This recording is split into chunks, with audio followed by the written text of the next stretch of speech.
Más de 60 millones de personas en Estados Unidos pertenecen a la comunidad hispana y latina de Estados Unidos. Este mes se conmemora un periodo dedicado a esa herencia en el país norteamericano. La historia nos muestra grandes aportes, pero también grandes discriminaciones que necesitan ser abordadas.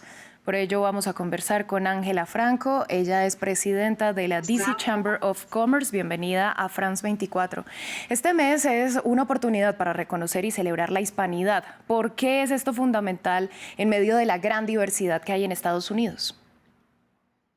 Bueno, buenos días. Primero, mil gracias por invitarme. Feliz de estar aquí. Bueno, la comunidad hispana es fundamental dentro de la comunidad de Estados Unidos. Ha tenido muchos aportes en política, en negocios, en música, y es un momento de reconocer todo lo que se ha hecho. Si tenemos algunas cosas que hacer, claro que sí. Si tenemos que tener más representación en el gobierno y seguir creando empresas, sí, pero es ya reconocida como una comunidad importante, y en todos los lugares donde he trabajado siempre se piensa cómo involucrar a la comunidad hispana y extenderlos y hacerlos parte de. La historia latina es también la historia de Estados Unidos. ¿Cómo aportó y aporta aún esta diáspora en lo que es hoy en día el país? Yo creo que esto se ve mucho por sectores. Por ejemplo, a nivel nacional en el Congreso ya el 10% de los congresistas son latinos, y a nivel local también es muy importante porque hay muchas de las decisiones que se toman a nivel estatal y a nivel de cada condado o incluso de la ciudad de Washington, D.C. Por ejemplo, en D.C. todavía no tenemos un oficial electo latino, que estamos entre todos trabajando a ver cómo lo logramos, y así debe ser en cada localidad y a nivel nacional. En música también tenemos muchos artistas latinos que son reconocidos. La comida, ya hay muchas cosas como la comida mexicana, está en todos lados. En esta región la comida de El Salvador también es algo muy, muy importante. Así que uno lo ve como en diferentes sectores y a diferentes niveles. Ángela, pese a este aporte, hay considerables deficiencias que existen en varios ámbitos y uno de ellos es el acceso a los servicios de salud, a la educación, otros derechos humanos para la comunidad hispana. Y lo que vemos, por ejemplo, en el tema sanitario es que hay una mayor incidencia de enfermedades cuando al mismo tiempo hay un menor acceso a atención especializada o incluso aún estigmas sobre la percepción, por ejemplo, del dolor. Claro, y sabes, o sea, parte del tema, por ejemplo, en el tema de salud, es que cuando hay personas que son indocumentadas les da miedo, o sea, les da miedo salir de la casa, les da miedo buscar esa atención médica. Aquí cada estado tiene servicios de salud que pues apoyan a la comunidad hispana, hay fundaciones. No es suficiente y los niveles de inmigración son altos. Entonces, yo no he tenido personalmente la oportunidad de ir a la frontera, pero muchos de mis amigos van, y obviamente las circunstancias son muy, muy, muy difíciles. Entonces llegan, por ejemplo, ahora cuando hicieron esa inmigración que sacaron los buses, no sé si te acuerdas que mandaron buses a todo Estados Unidos, llegaron muchos aquí y la ciudad no estaba preparada para recibir a todos los inmigrantes. Hicimos lo mejor que pudimos y de hecho pues los ubicamos en casas, ayudamos a buscar comida, pero claro que hay mucho por hacer, y a veces la gente piensa que venirse a Estados Unidos va a ser como la luz, y también está siendo bastante, bastante complicado.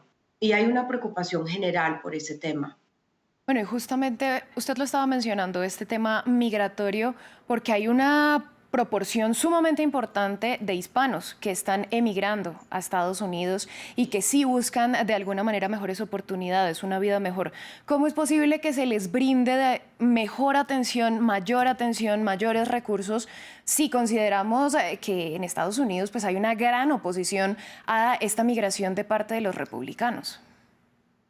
Sí, hay una gran oposición, pero también hay mucha gente aquí que está dispuesta a ayudar, muchos de nosotros que estamos dispuestos a ayudar, y yo creo que a todos los que estamos aquí, que somos latinos, de alguna manera nos ha tocado el tema y todos debemos poner nuestro granito de arena.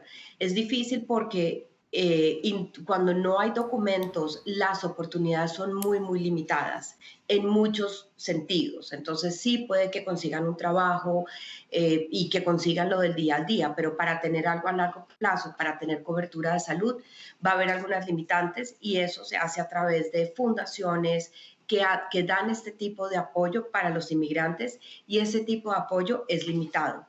Entonces, sí hay bastantes limitantes y tenemos muchas conversaciones, o sea, en el gobierno y entre nosotros de ver cómo podemos ayudar más. Y mira, es algo que es difícil, es un tema social muy, muy difícil y donde todos tenemos que aportar y apoyar y trabajar juntos para ver cómo resolvemos el tema de inmigración. Pero entonces estamos hablando de celebrar o de conmemorar esta hispanidad en Estados Unidos. ¿Cuáles son las mayores oportunidades o las reales oportunidades que tiene la comunidad hispana en la Unión Americana? No, por ejemplo, a ver, si yo te hablo, por ejemplo, del tema empresarial, hay muchas oportunidades para minorías. O sea, esa es una de las cosas que me apasiona, porque cuando es una persona minoritaria, puede certificarse para hacer negocios con el gobierno federal, con los gobiernos locales, puede certificarse como mujer y tener oportunidades de contratación con el gobierno, con las corporaciones.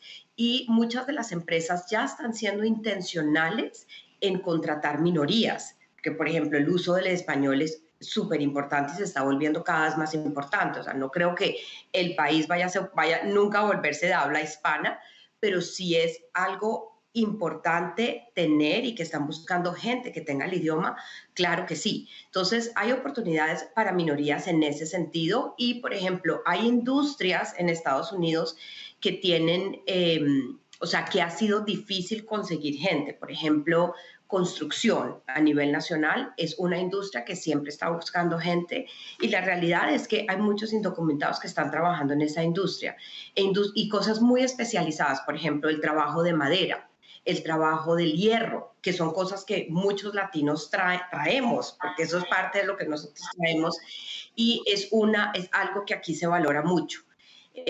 Así que, o sea, por ejemplo, salud. Las enfermeras es algo que estamos buscando todo el tiempo y hay organizaciones que se dedican a traer enfermeras de nuestros países y de diferentes países del mundo.